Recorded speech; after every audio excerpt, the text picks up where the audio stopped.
আসসালামু আলাইকুম রহমতুল্লাহ। আমি লিজা আক্তার। আমাদের ইউটিউব চ্যানেল থেকে জানাচ্ছি আপনাদের সবাইকে স্বাগত। আজকের ভিডিওতে আমি আলোচনা করব বিলম্ব ফলের গুণাগুণ নিয়ে। আল্লাহ তাআলা এই বিলম্ব ফলের মধ্যে কি কি গুণাগুণ রেখেছেন, যা আমাদের শরীরের বিভিন্ন রোগ প্রতিরোধ করতে সাহায্য করে। বিলম্ব ফল পুষ্টিগুণ ও ঔষধি উপাদানে ভরপুর একটি ফল, যা ডায়াবেটিস ও উচ্চ রক্তচাপ নিয়ন্ত্রণে রাখতে সাহায্য করে। ভিটামিন সি এর অভাব পূরণ করে এবং চুলকানি নিরাময়ের জন্য কার্যকর। এছাড়াও সর্দি কাশি নিরাময়ের জন্য বিলম্ব ফলের গাছের পাতা ও ফল ব্যবহৃত হয়। তবে এতে থাকা ক্যালসিয়াম ও অক্সালেট মানবদেহের কিডনির জন্য ক্ষতিকর হতে পারে, তাই এই ফল পরিমাণ মতো খাওয়া উচিত।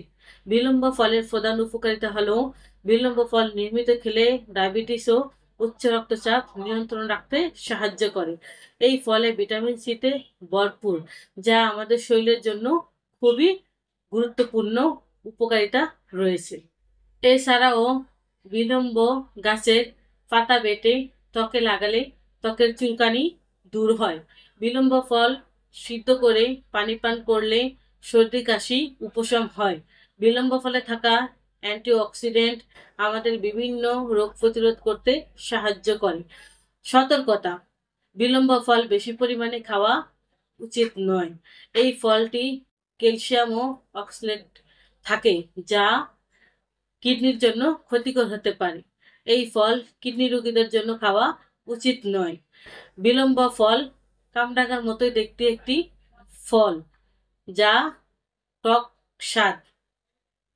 এই ফল ভর্তা, আচার ও তরকারি হিসাবেও খাওয়া যায়। এই ফল তার নানা গুণের কারণে সেই প্রাচীনকাল থেকে মানবদেহের শরীরের জন্য খুবই উপকারী। এই ফল সেই প্রাচীনকাল থেকে নানা রোগের ওষুধ হিসেবে ব্যবহৃত হয়ে আসছে। আয়ুর্বেদ চিকিৎসায় এই ফল অনেক গুরুত্বপূর্ণ ভূমিকা রাখে। আসুন আমরা আয়ুর্বেদ চিকিৎসা নেই, নিজেও সুস্থ থাকি, পরিবারের সবাইকে সুস্থ রাখি। তাই যে কোনো রোগের জন্য আমাদের সাথে যোগাযোগ করতে পারেন। স্ক্রিনে আমাদের ফোন নাম্বার দেওয়া আছে। আমাদের ঠিকানা হলো কাউন্দিয়া বাজার, দিয়াবাড়ি ঘাট, ঢাকা মিরপুর 1। এত সময় আমাদের সাথে থাকার জন্য আপনাদের সবাইকে অসংখ্য ধন্যবাদ। আজ এই পর্যন্তই, দেখা হবে পরবর্তীতে নতুন কোনো ভিডিও নিয়ে। ততক্ষণ পর্যন্ত সবাই ভালো থাকুন, সুস্থ থাকুন। আসসালামু আলাইকুম রহমতুল্লাহ। আল্লাহ হাফিজ।